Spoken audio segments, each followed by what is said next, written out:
Well, good afternoon. I want to welcome you to today's episode of the Chimney and Fireplace Success Network at a special time, a special day, and a very special guest today. So what I'm going to do, I'm going to let Cheryl and Brandy tell you a little bit about our guest today and why they're looking forward to this broadcast. So Brandy, why don't you start off with that? Okay. Today's guest is Tommy Mello. He is the owner of A1 Garage Door. My first experience with A1 Garage Door was before I even met Tommy. We had some garage door problems here I live in Kansas City. And so I was getting on and looking at different reviews, and they seemed to have really good reviews. And so I called. They were able to get me in same day. The gentleman that came out to our house, I would say, is probably maybe mid-20s. And I was just so impressed at how professional he was. He was very knowledgeable, and he was even able to upsell me on all kinds of things and tell me like the lifespan of my garage trinkets. I don't even know. He was speaking another language, but he definitely was convincing and able to sell me on it. So we got more that day than just our garage door fixed. Correct. So Cheryl, what would you say about our guest today to talk about him a little bit? Well, I've watched Brandy a lot, how she talks about him. I've watched a lot of his podcasts. It's going to be a gentleman that if you don't get something out of this hour or so, you just weren't watching. That's it. So stick around with us. We'll be right back, and we'll have Mr. Tommy Mello, and he's going to be delivering some gold nuggets with us today.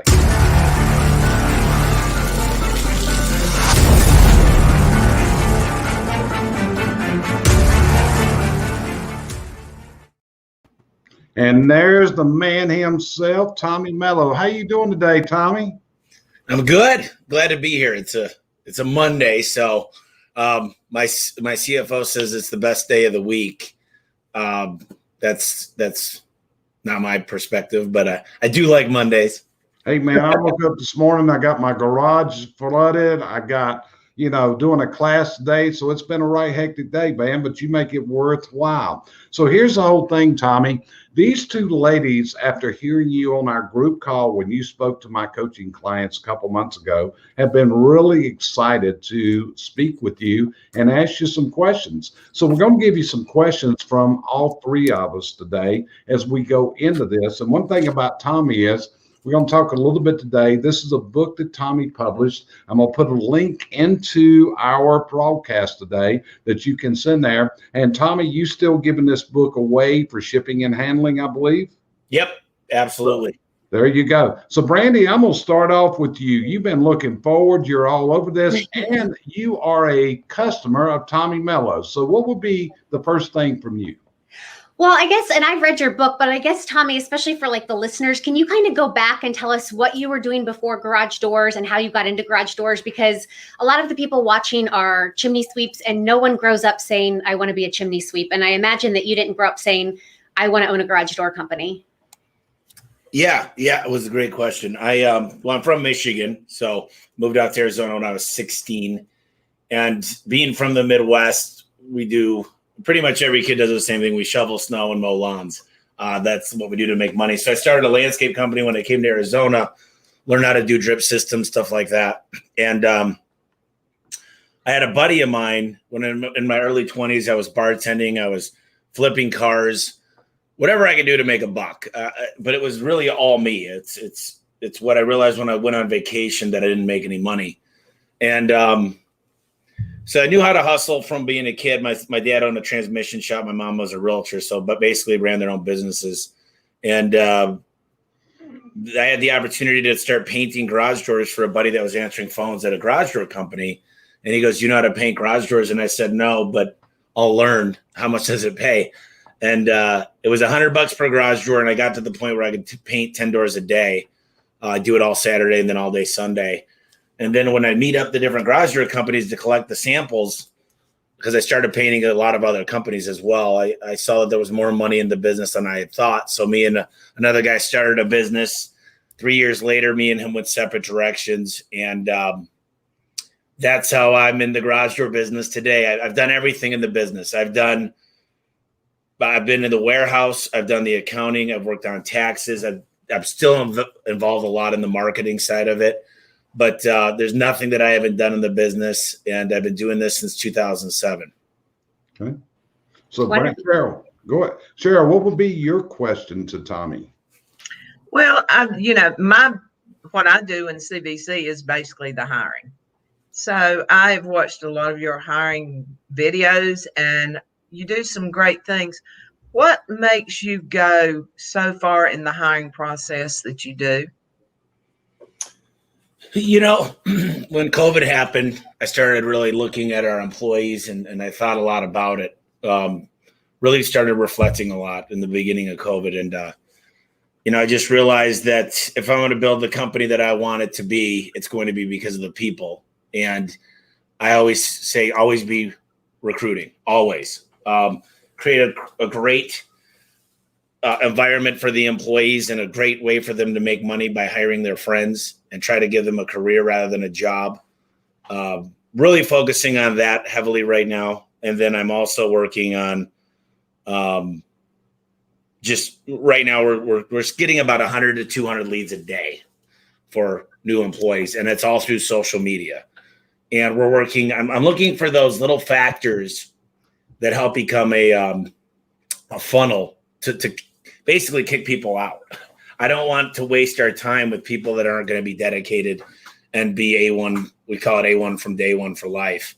So, I've looked at every single part of the flow, and we're always trying to sift it more and more and more to get those better gold nuggets. Because I do believe a good employee for me, whether it be a CSR, a technician, an installer, they're $1 million producers. That's what I look for these days. Is each one of the employees is worth $1 million a year. Now they're worth a lot more than that to me because they've all become part of my family too. Yet this weekend I went golfing with one of the guys. They're not just a number, but the wrong employee will cost you a lot more than I think most people realize. Gotcha. So, Tommy, my question. When I read your book here, The Home Service Millionaire, and folks, I just put a link up to this if you like this book, and we strongly recommend it. But at the top it says how I went from $50,000 in debt to a 30 million plus business in 7 years. And I know since this book is published that you're past this $30 million a year mark, and you've got some really high goals as far as the earning potential of A1 Garage Door. But how did you do that when you're sitting at $50,000 in debt and turn that into a multi-million-dollar enterprise? What was your secret sauce, brother?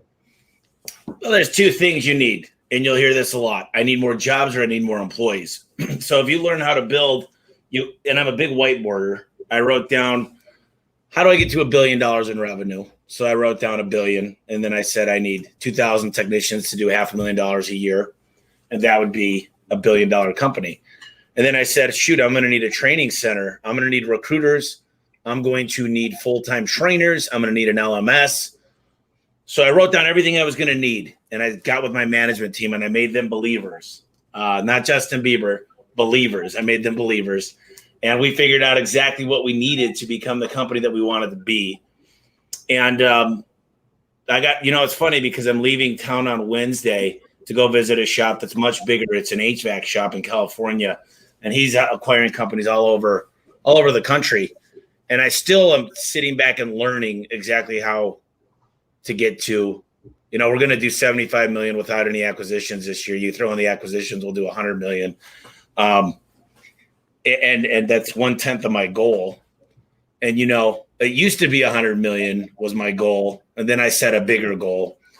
And unless you could start thinking outside of the box and really figuring out exactly how to obtain your goal and measure it, you're never going to do it. So it's a lot of numbers. We did a lot of things right so far.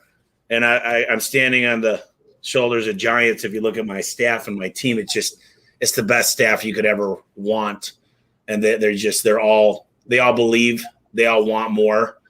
They're all hungry. And, as long as I don't say no to them when they want to hire more people or need resources, I think the growth will continue. I think it's even going to get stronger. That's it. So that had to be some scary times, I'm sure. So Brandy, Your turn. What's your next question there? Well, I have a lot of my own questions. However, Lee Roth is watching. And Tommy, I know you know Lee. I think he was probably maybe the first one in the chimney industry to introduce you to us. And he said to ask you about your buyer's guide. Yeah, that's a great question. So there's a great book called They Ask, You Answer by Marcus Sheridan. And I became obsessed with the book. And he also wrote another book about videos.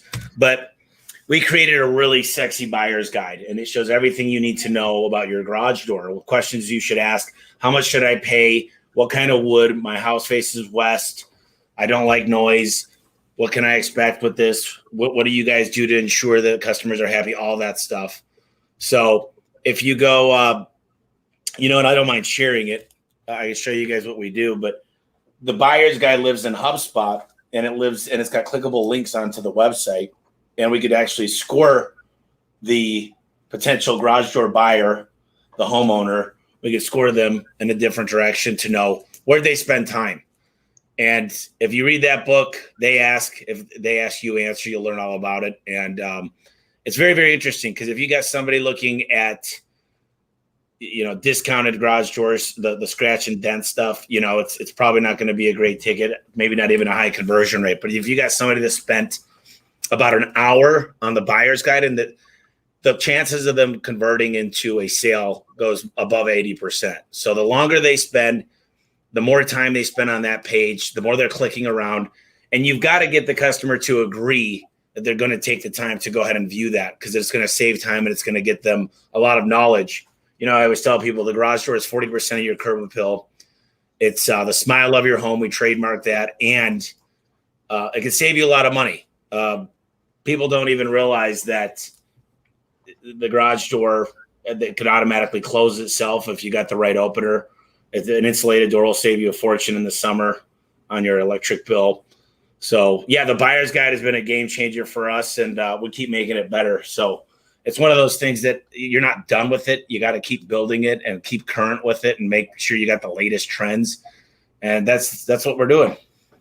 Sounds great. So, Brandy, that was a Lee Roth question, and I know you prepared. And so, actually, I was going to ask that question myself. So, what's your next one on your list? Because I fear that wasn't fair to you after you prepped. She preps for these broadcasts.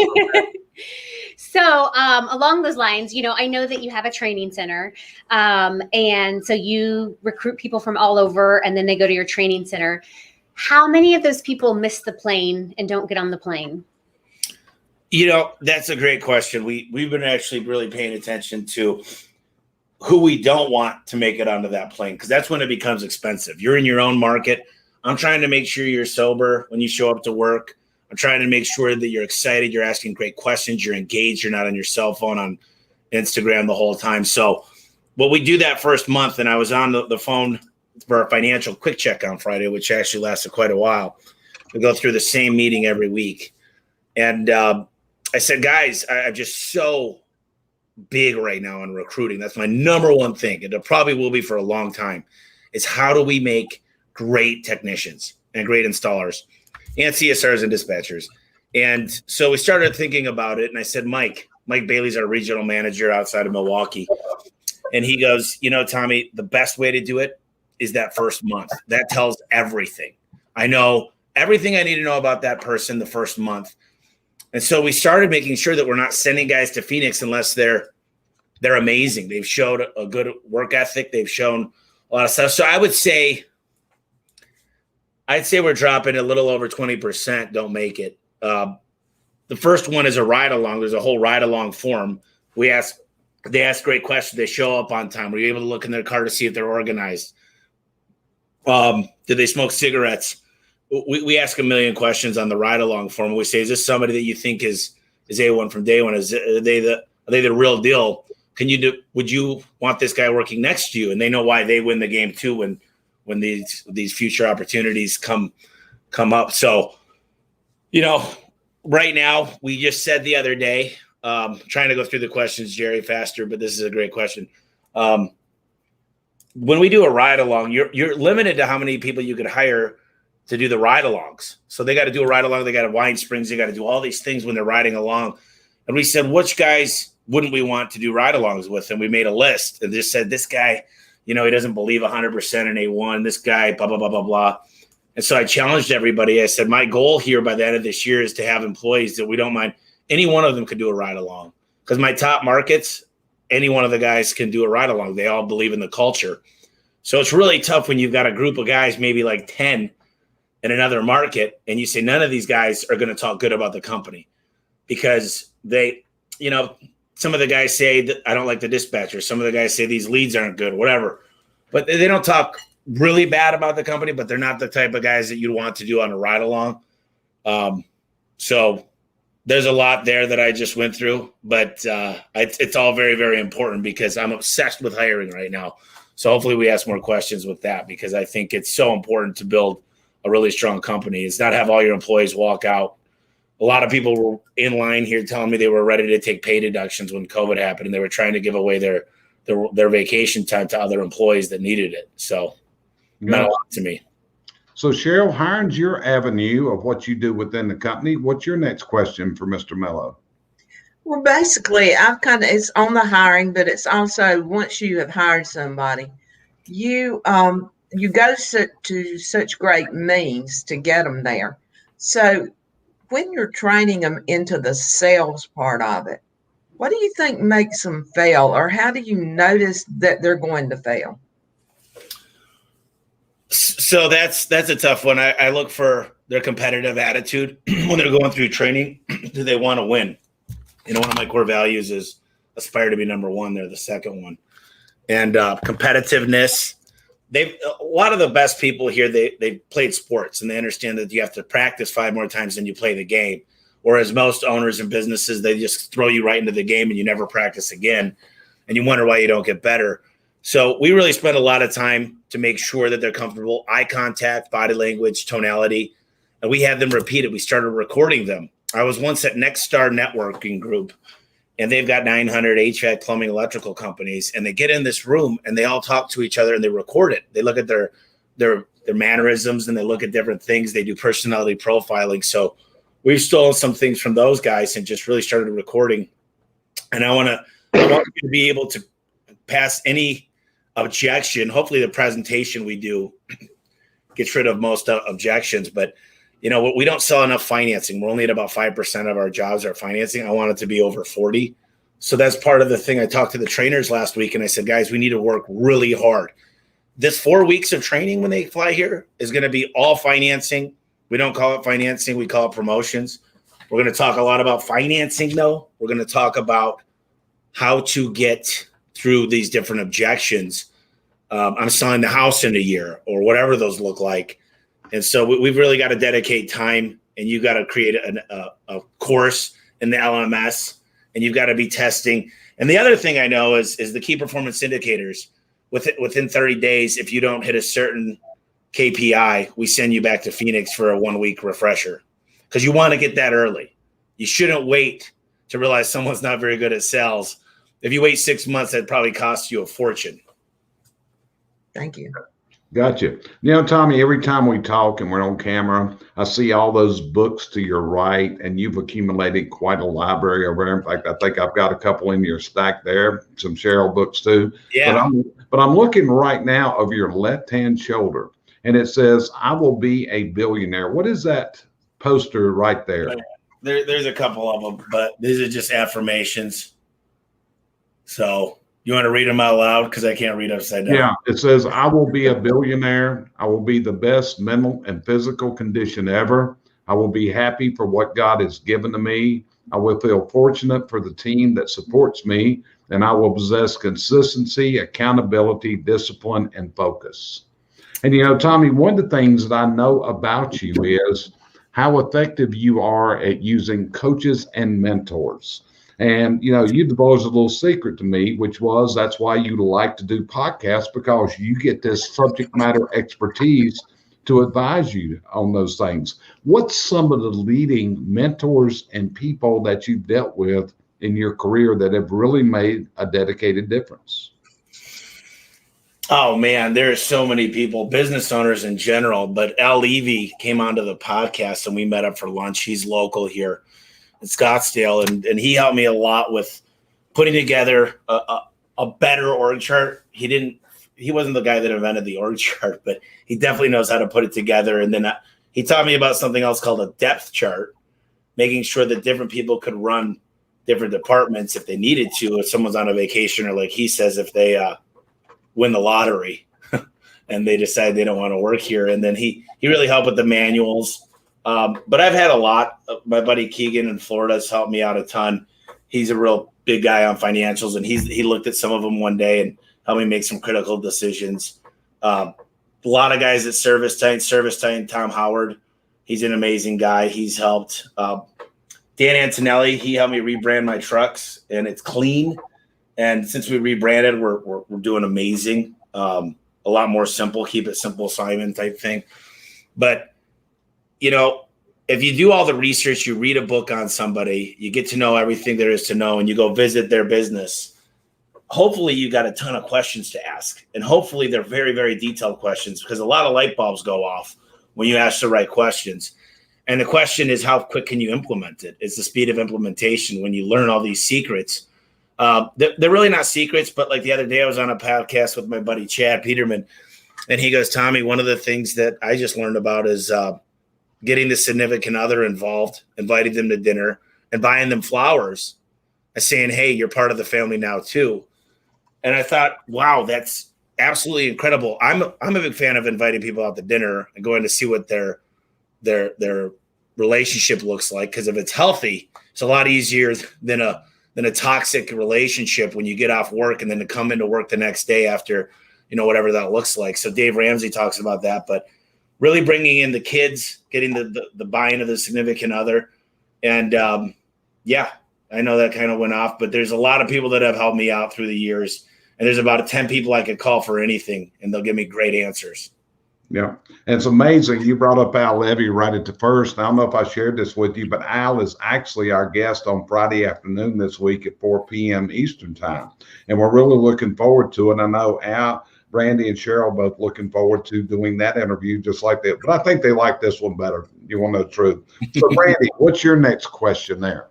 Well, first, a comment. Yeah, I did listen to when Al Levy was on your show. And one of the things I really liked that he said is hire more than you can handle, because that's something we're really encouraging our CVC clients to do, is to hire more than they can handle. So I really liked that. One of the things that we've been struggling with in my own company, though, especially since COVID, is employee burnout. And I was wondering if you've struggled with that in your company. And if so, how do you kind of combat that? That's a great question. And the fact is that you've got to create an environment that's built off of hiring. I said this the other day in one of my meetings. I said, guys, there was about 40 of us on the call. And I said, I know it's tough to hire somebody because all your time, energy, and focus gets veered off of your work. And here you are showing somebody, maybe questions that are easy to answer, but I think the mentality that I have towards that question is, if you've got too much going on to keep up, then you've waited too long to hire the next person. And one of the goals that we've tasked ourselves with is creating a 6-month org chart. With all this growth, what does our org chart look like? And who do we need to hire? And my marketing team needs 3 people. I had 2 people on my list. Adam had about 5. Brian had 3. Luke had 5. And we said, okay, when we get off this call, I'm going to go ahead and build the perfect ad. Actually, I'm working on it right now. So we're looking at building a really, really good ad. And I said, I want to make sure that the mission and vision are portrayed in these ads. And I want to come up with how much they're going to get paid. So their whole pay structure. I want to make sure it has a manual. I want to make sure we create a depth chart. I want to make a video on each one. I want to talk about what KPIs are we going to be looking like. I want to take a calendar from 8 a.m. to 5 p.m., Monday through Friday, and understand what their day looks like hour by hour. I want all these things done for every one of these positions. And I want it all stored in one folder on the drive. And I said, I want to do this by the end of August. So I set a date and I said, this is the meeting we're going to have to check in to make sure everybody's doing it, so they don't all wait till the last minute. But I say burnout happens because you're not hiring, and all of a sudden you have to hire. And then it gets really bad because now you've got all your normal work to do on top of training somebody. But I said, guys, we get the right people, your jobs become easier. And don't ever feel like you're not going to have a job, because you guys are so critical to the growth. Let's continue to work on this activity all the time. And I know how hard it is to hire, but just take your time. We'll get the right people on board, and your job will become easier, because burnout will happen at the rate we're going if we're not doing a lot of hiring. Got you covered. So, Cheryl, what about you? Okay, so you've done your hiring and you had somebody that came on pretty good. You've got somebody you think's in the thing, and then they move to underperforming. How do you deal with that? So one of the things is we've got a scorecard for every department, and I feel that some people don't get enough attention. So we are doing an hour a month. We created a really nice scorecard. We call it the triangle of communication, the CSRs, dispatchers, and technicians. That's one of Al Levy's terms. And what we focus on, there's a lot of other people that need to be communicated with, but those are literally, probably 85 to 90% of the company. So they know they know exactly what's going on at all times. Those three positions specifically. And we are making more and more time. I think I was on the phone earlier with a guy in Texas, and he said, I think all this private equity stuff is going to blow up in a lot of people's faces because they're growing, buying, but they're not thinking about culture. And I think culture means a great deal of communication is happening. In fact, one of my managers the other day, I said, hey, I feel like the installer culture is slipping. I've gotten a couple of emails from guys. And he said, well, how so? I said, well, take out a pen and a paper, and I want you to write down 10 things that you'd want to work for. Communicate well, easy to talk to, lets me know how I'm doing, provides constructive feedback, wants to invest in me as an individual. And I came up with a list myself, and I said, this is what we need to do. We need to create this within ourselves. We need to have questionnaires and basically an internal net promoter score of how we're doing. And I feel like just communicating and the performance improvement plans. And a lot of times they don't even know. But when they see the numbers, and then you got to say, listen, let's talk about why this is happening. We know this is happening, but what is it? Why aren't you selling doors? Why aren't you selling bottom rubber? Specifically, we've got to be able to internally find out what they're not doing. And then we need to get them the training to do it and then hold them accountable. And that's the biggest difference, I think, is we actually do that. We let our people know where they're at. We listen to all the phone calls. We talk about the enthusiasm on the call. And every department has its own KPIs, but I feel like the hardest part is knowing that they're messing up and being able to have a one-on-one with them. There's a great book called Fierce Conversations. There's a book, too, that I'm reading. It's called 120 Difficult Conversations to Have with Employees. And it tells you how to approach them. So this one's called the Queen Bee Syndrome, the best approach, when to approach, what to say. It's a pretty cool little book, too. Gotcha. And Lee Rolfe asked a question, and Lee has actually visited with you, and he works with you just like he works with me. But it's about compensation. And you are a promoter of performance-based compensation. So would you mind sharing with the audience, why is performance-based compensation your preferred way of compensating your people? Yeah, they got skin in the game. It's because I don't want them to walk in here one day, ask for a raise because of tenure, because they've been here a certain amount of time. I'm a big fan of competition. And I think that if you could find out the 3 or 4 things that motivates an employee, 3 or 4 things that matter, and those are called your key performance indicators. But for example, our CSRs, you look at the booking rate. So their booking rate, if they're over 90%, they make $7 a booked call. But then we add $1 if they're on a it's called a time variance, that the phones aren't ringing as much. So that's to get them to take on shifts that aren't quite as busy. And then we've got their attendance. And then we do one on, we actually have a consultant that came out, and we wanted to embrace failure. So when somebody makes a mistake or something's not done correctly, they come to us and we reward them. So instead of calling them errors, we call them opportunities now. and we actually give them a gift card to point out that opportunity, and hopefully we can fix that in the process. I think a lot of times the process has an issue, and we've been able to identify that. So that's performance pay. I want everybody on this call to get excited when their person or employees make a lot of money. And when it's because of salary or hourly, typically that's not fair because I'm not on hourly or salary. I'm on performance pay. If the company fails, I don't make any money. And I want to get excited for every single person that makes a ton of money and say, I remember a technician called me and he said, "Hey, I made $3,000 this week. I had a great week." I said, "Dude, that's awesome.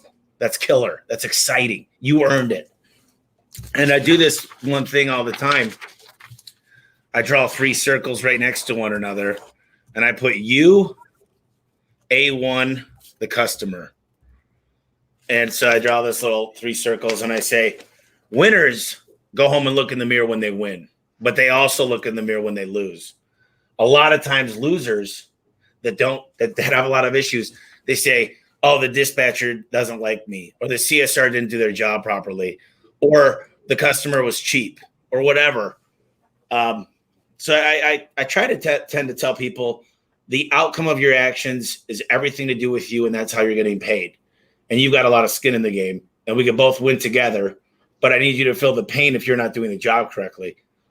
So I've got CSRs that are in $25 an hour, and I've got other ones that make minimum wage that fall off. We created an atmosphere for winners.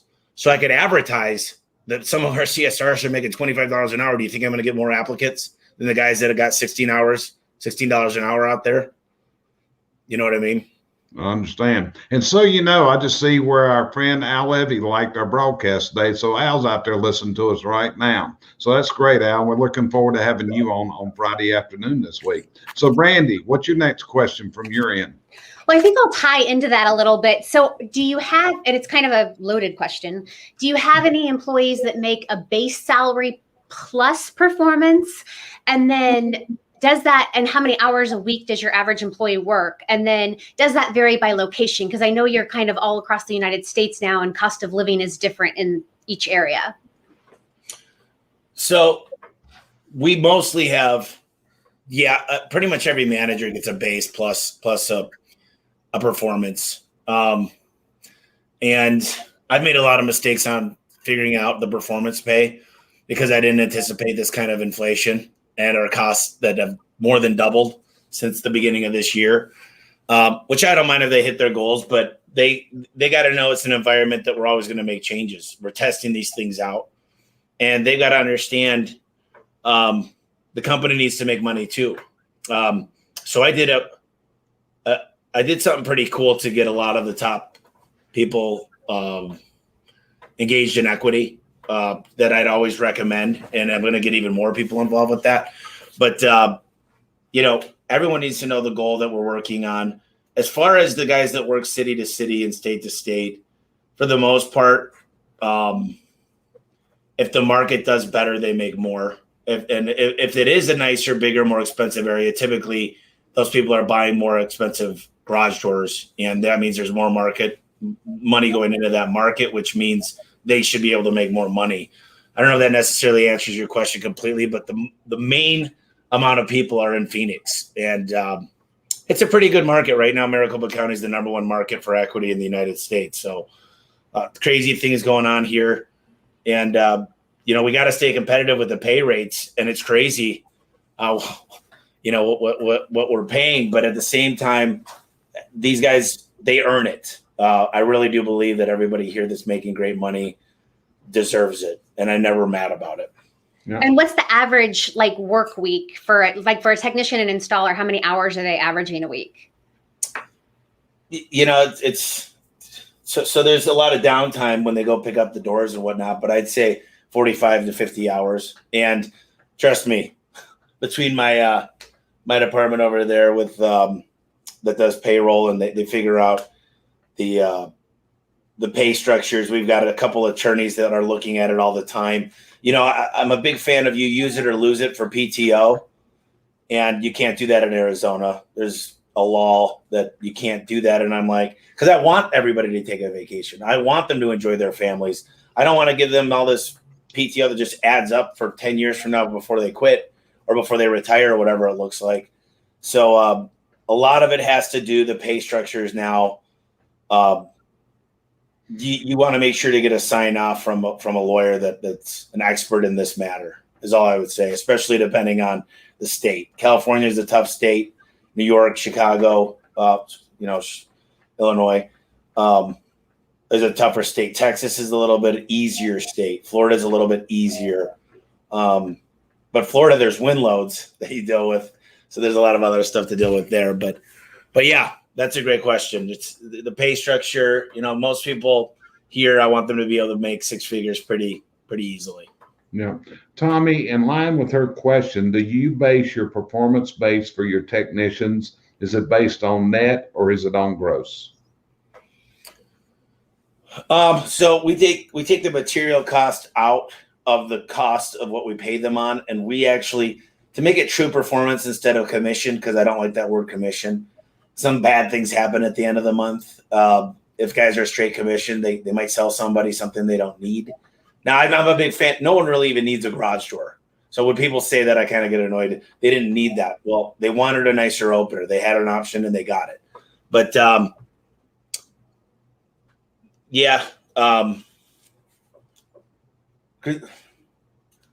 completely forgot where I was on that. The question was, are you paying on net or gross? So sales less materials, and then you take out the taxes. So Okay. they don't make any money on taxes. And then we also look at a lot of other things, like if they don't leave enough yard signs out, they get deductions. If they don't get enough reviews, they get deductions. And one of the guys came to me a couple weeks ago and said, dude, I think this is crap. He goes, just because I'm not putting out yard signs. I go, you got to ask the customer to leave a yard sign, and that's tough for you. So on a monthly basis, they've got a whole scorecard. It's kind of like when you were a kid in school, you had all your different classes and your attendance rate. We have all that stuff, and they make money based on that. So literally you take all the parts cost and all the material, the parts and materials, and then you take out the taxes, and that's how they get paid. Right. And I wouldn't call that commission. I would agree with you. You're paying them on performance because it's more than just sales. It's them following, getting reviews, that kind of stuff. So And Cheryl, that's what we wanted. Yeah. so Cheryl, what's your next question? Well, you ran into reviews. I'm just going to segue off that. So I see that you take a lot of advantage of good reviews. And so with that being said, can you elaborate on that a little bit? Because we're always pushing our companies to get more reviews. And is there a golden number out there that you think is what you need to go for? Yeah, no, not necessarily a golden number, because as your company grows, they're going to grow. But when you're smaller, you got a big advantage. It's the David and Goliath mentality. I think that when you're small, you can take more time to ask a customer and walk them through it. Listen, it means a lot to me that I give you 5 out of 5 service today. And I say 5 out of 5 quite a bit. And because I'm looking for that 5-star, and I want one on Yelp, I want one on Google, I want one on Nextdoor, and I want one on Facebook. And I want to do a video with you just saying that I did a good job, if you don't mind. And we got to set them up with the expectation that's what we're going to ask them for. And hopefully we do a great job, get all 4 reviews. I also like the BBB. I also like Angie's List. Now it's called Angie's. I also like Home Advisor. There's not a lot of places I really don't like getting reviews. And then another thing to think about with reviews is getting employee reviews on Indeed and Glassdoor.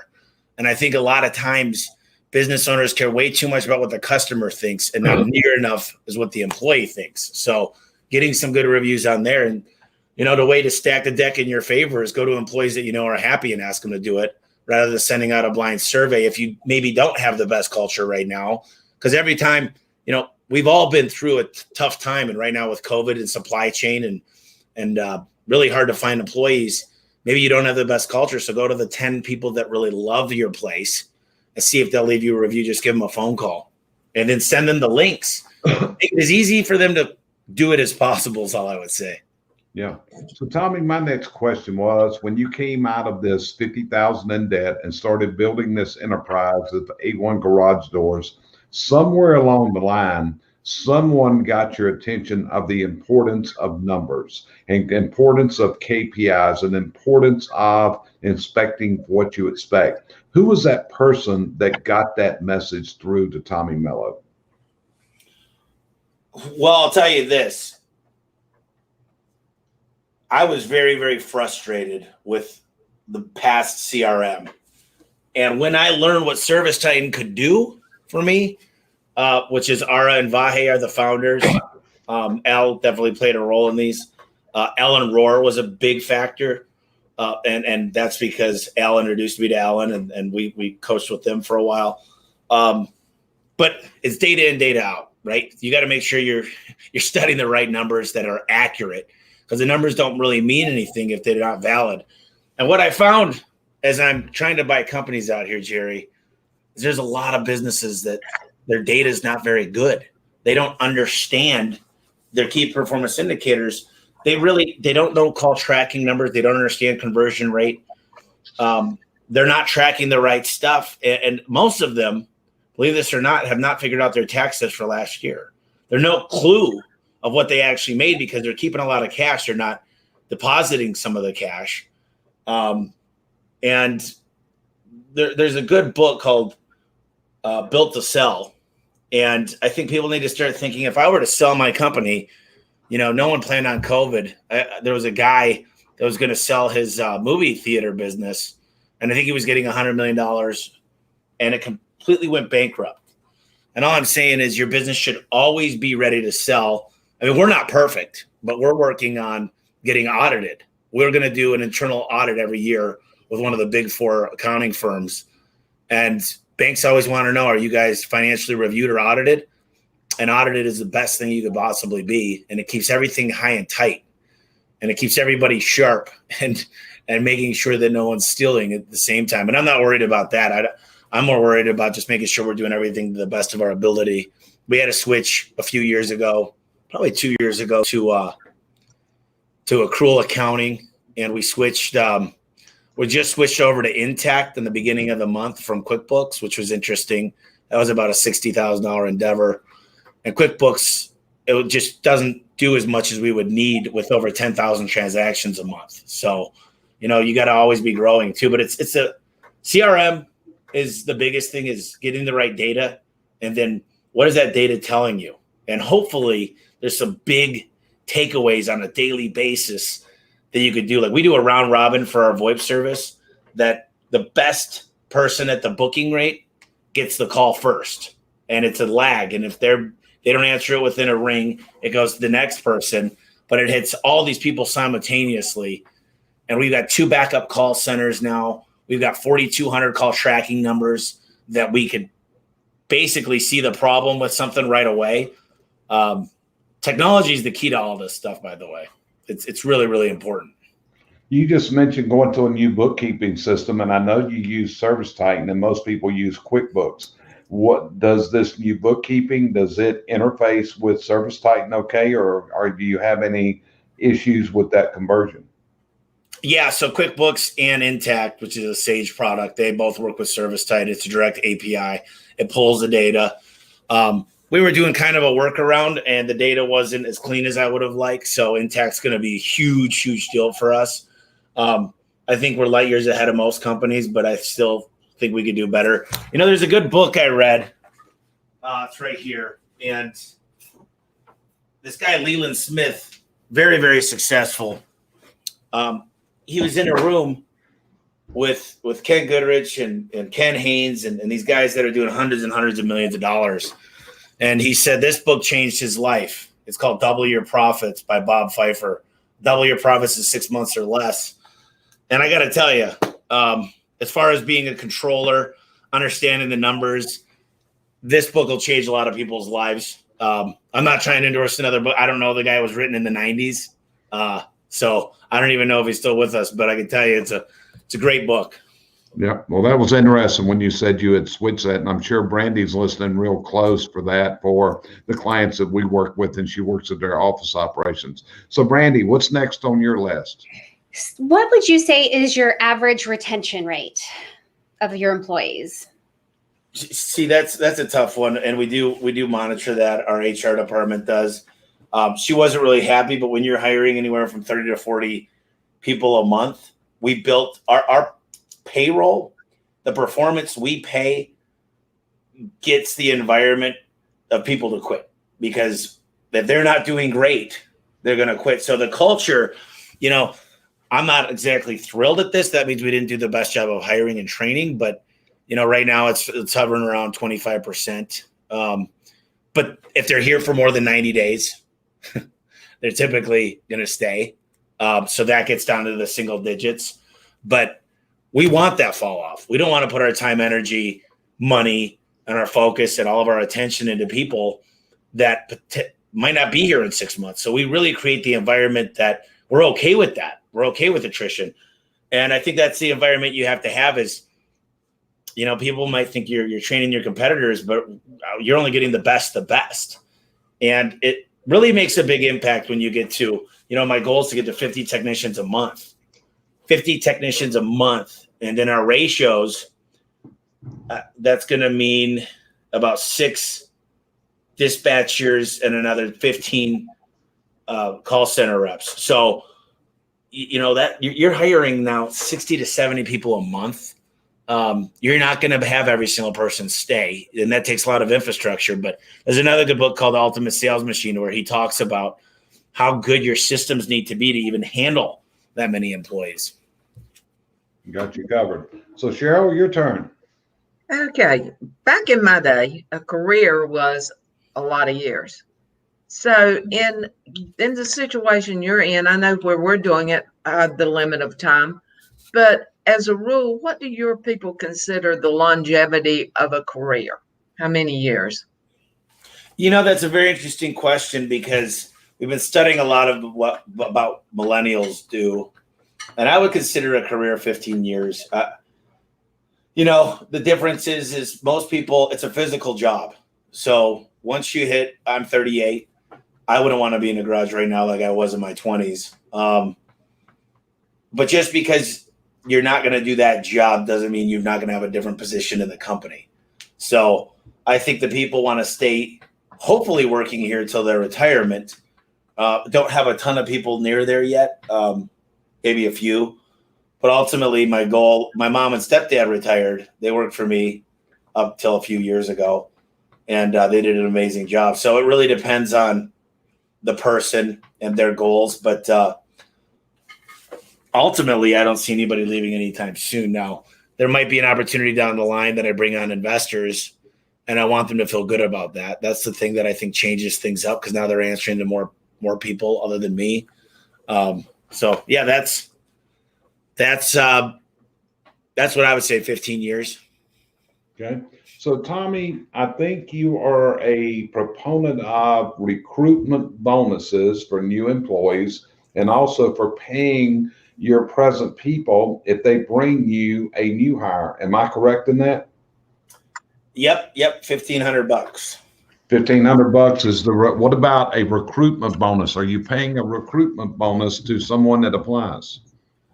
So, like for an experienced technician, I got a $2,500 bonus that we're working on. I don't pay people that we're bringing in through an apprenticeship. They're actually making money for working here. They're not paying like an HVAC school $20,000. We're giving them a career that they can take anywhere in the world. And we're giving them the tools, and we're paying for the flights and the food and everything. So I don't think they're getting rich the first few months when they're training, but they're definitely not. There's no money out of pocket. So it's a great place because CSRs can make more working here than anywhere else that I know. Technicians can make great money, and we'll train you how to do the job. And if you're experienced, I think those bonuses help. But, you know, a lot of people go, are you guys hourly or commission? And you could always tell the people that go, commission's bad. If you sit there and you looked across the table from somebody and said, would you rather get paid on a performance where you could have unlimited earning potential or just a stable salary or hourly? And a lot of them will say, well, I'd be open to performance, but, you know, we have a family.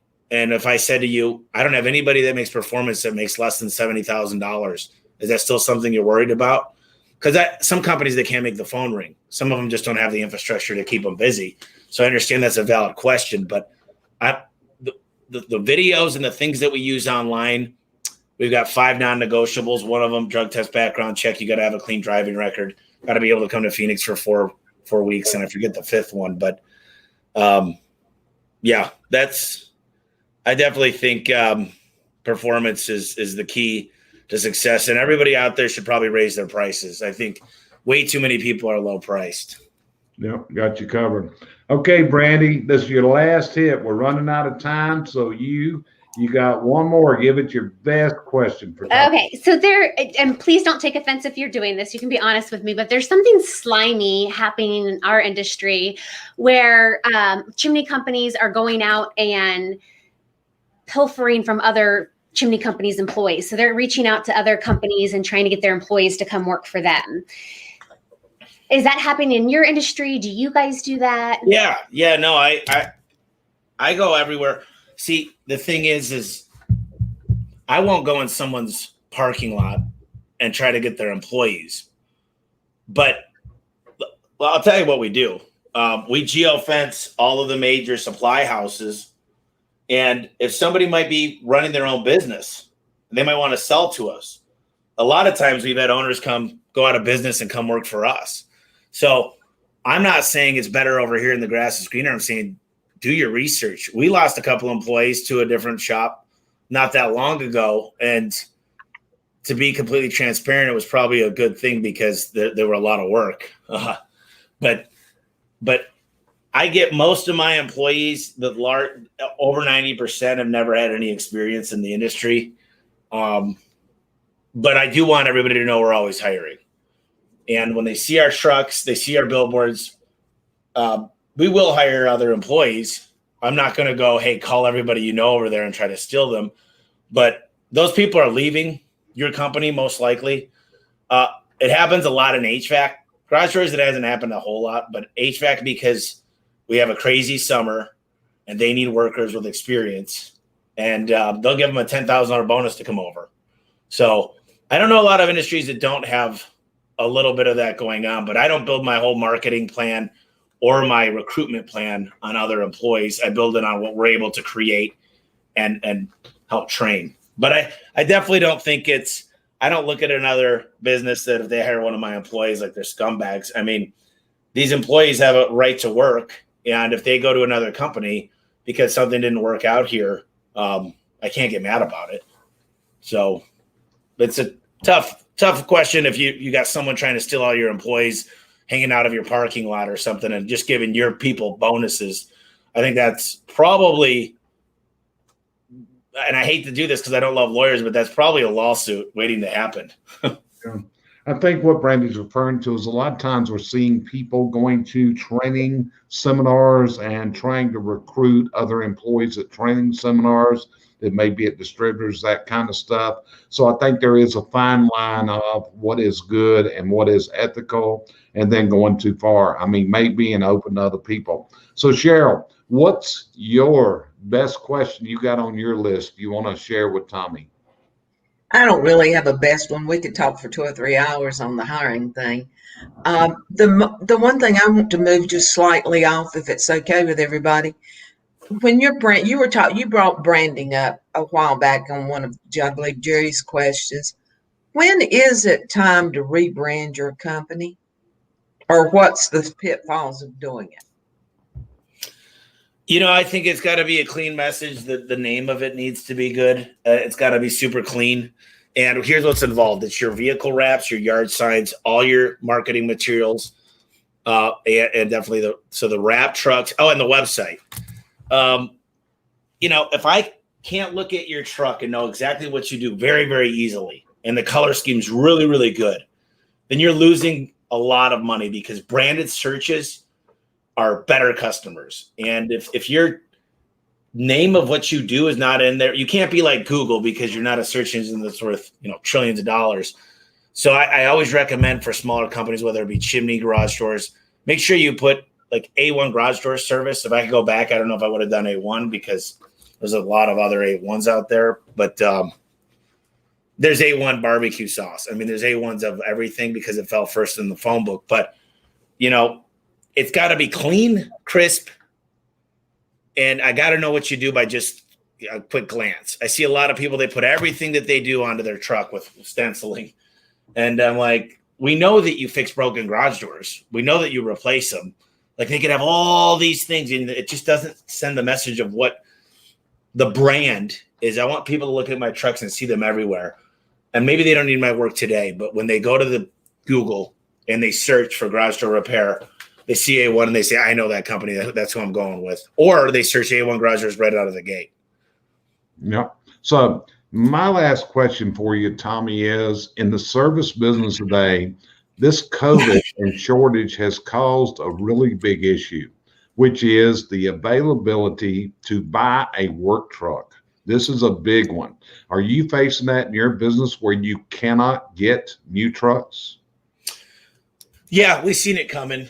Dodge called up about 2 months ago and said, we're going to cancel your order of 120 trucks, which that hurt us a little bit. But we work directly with Enterprise, and we pick up 2 or 3. She'll send me an email and say, hey, go look at this email right away, and I'll pick up 3 trucks. I'm buying ones now with 20,000 or less on them. I've had to switch to Fords. I mean, tough. What do they call it? Desperate times code for desperate measures or something like that. So, we are having issues. I'll tell you that. So usually I was turning in my trucks at a certain mileage. Now we're not turning them in anymore, at least for the next 2 years, I think. So it's going to be a little bit more of a mechanic bill, but at the end of the day, it's better than not having a truck. Yep, gotcha. Right. That's what I mean. A lot of people, in fact, one of my clients out of Oklahoma just sent me a message today, said he's got a truck in New Jersey, got to get shipped to Oklahoma. And that's becoming a common question that people cannot find what they need.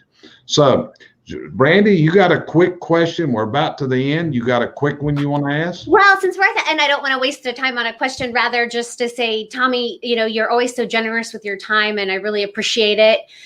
You're always so willing to give any information and answer any questions we have, and you're not being paid to do this. You're just giving of your time, which I know you're extremely busy. So just to let you know that we really appreciate that, and you definitely have a customer for life here in Kansas City. Yeah. Thank you. Appreciate that. Cheryl, what about you? Because neither one of you have asked the one question that you said you wanted to ask Tommy. So okay, Cheryl, here I go. And it's come, I have gotten a half a dozen, well, more than that, emails. How much Red Bull do you drink a day? Oh, yeah. Not a lot. I work out. I got the trainer. I got these new protein shakes. But, people are always like, dude, how do you get your energy? I mean, I do have a lot of, I got a million supplements. These are called apple cider gummies. But I don't know. I just always have a ton of energy. And well, today I do admire you. Thank you. Yeah. It's like, look, the other day I was in a meeting Thursday morning. I'm like this in the meeting. Everybody's just falling asleep. And I go, all right, I'm up. Wake up. Everybody up. Stand up. Do a couple jumping jacks. I'm like, this meeting's got to have some fire to it. And everybody, you could drop a pin in that room when I got up. And I was like, all right, guys, let's get excited. Let's talk about this. And I'm loud and I'm looking at you. I'm asking questions.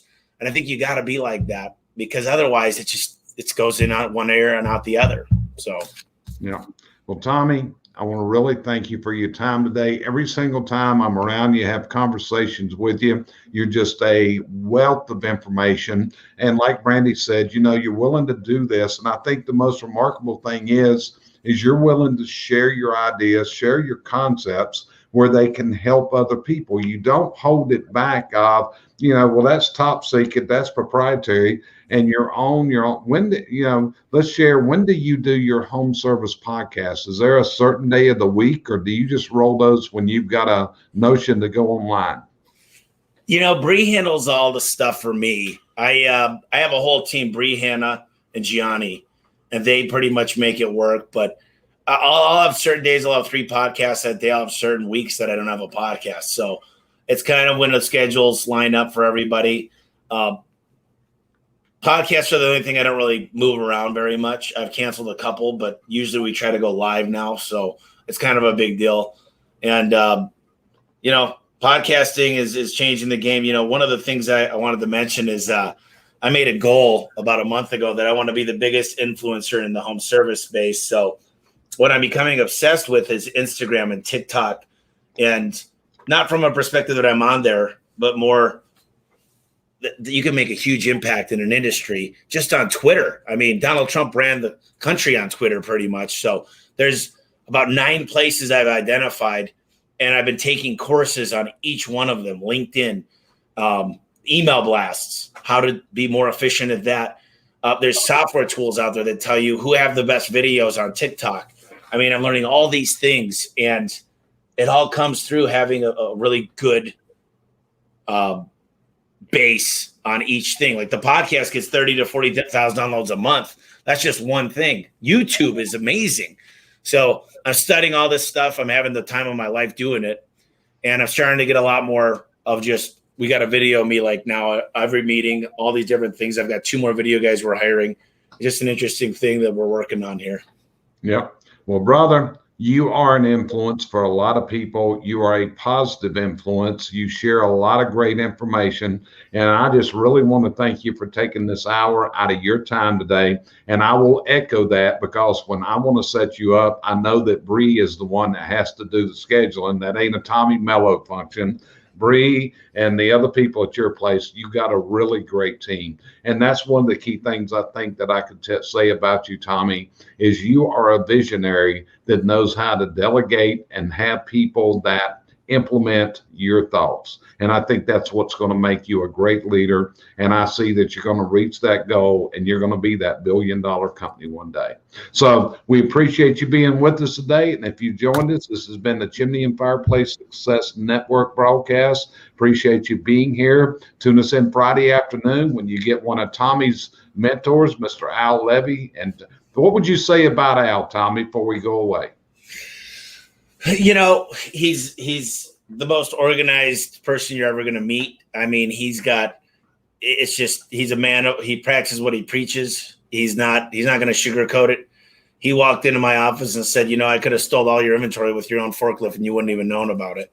And he won't sugarcoat it. He's going to tell you exactly his thoughts. And I appreciate that about him. He's just, his car is always perfectly clean. He does not pull into the spot. He backs into the spot. He's a man of routine. And when he says he's organized, every single thing he does is just clockwork. And he worked on those manuals and built an amazing foundation that everybody should listen to. And I think you guys will really dig it Friday. And make sure you tell him I said hi. Don't worry, I will. And he's on there right now, I think, still watching. So, Tommy, we appreciate it. And we'll see you guys on Friday with our guest, Al Levy.